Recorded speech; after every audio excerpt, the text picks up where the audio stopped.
Alors le parcours de qualification imposé par le règlement de l'organisation de la Route du Rhum, destination Guadeloupe, consiste à un parcours de 1200 milles nautiques.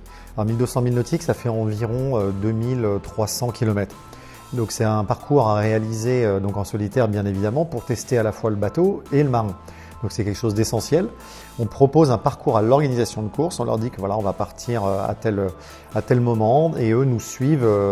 Ils nous suivent via une balise qui est à bord et donc qui envoie des points GPS et ils connaissent notre progression et ils voient effectivement dans quelles conditions nous sommes allés, etc. Et ce qui est demandé également, c'est que nous naviguions sur 10% de ce trajet dans du vent de force 5 au près. Donc le près, c'est l'allure la plus proche du vent et qui permet effectivement qui est une allure généralement assez éprouvante pour les bateaux, mais qui permet de bien se tester et être sûr qu'effectivement le bateau est prêt à encaisser des chocs dus à la mer, des conditions de vent assez fortes, assez soutenues.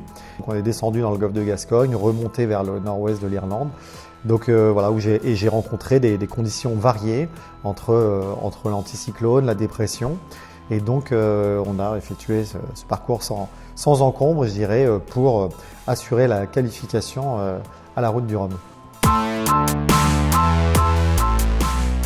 Donc, effectivement, naviguer sur ce trimaran remake du Zit Again est quelque chose d'exceptionnel parce que d'abord on navigue pas sur des bateaux comme ça très souvent, ça c'est sûr. Donc remettre ce bateau à l'eau c'est quelque chose de très fort, bien sûr. Et moi me remettre au multicoque, au trimaran de course au large, grand bateau comme ça, c'est quelque chose de très fort et surtout en solitaire, exercice que j'avais pas fait auparavant, même si j'avais beaucoup navigué en trimaran de course, mais un équipage réduit. Et donc là, effectivement, on se retrouve tout seul. Donc au début, on sort du port, on hisse les voiles, la grand voile surtout, qui pour un moment, on se prépare et puis après l'équipe technique débarque et voilà, à moi de partir. Donc ça a été un moment très fort. Il y a beaucoup d'émotions, bien sûr. Le bateau va très vite.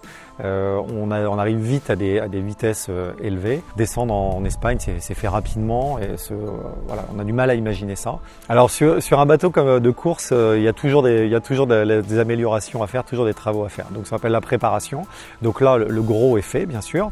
Mais c'est vrai que moi, je suis revenu de mes premières navigations avec une job list, comme on dit, que j'ai donnée à mon équipe technique et on en discute et on voit quelles améliorations sont à faire. Il y a des petites choses qui ont cassé, qu'il faut changer.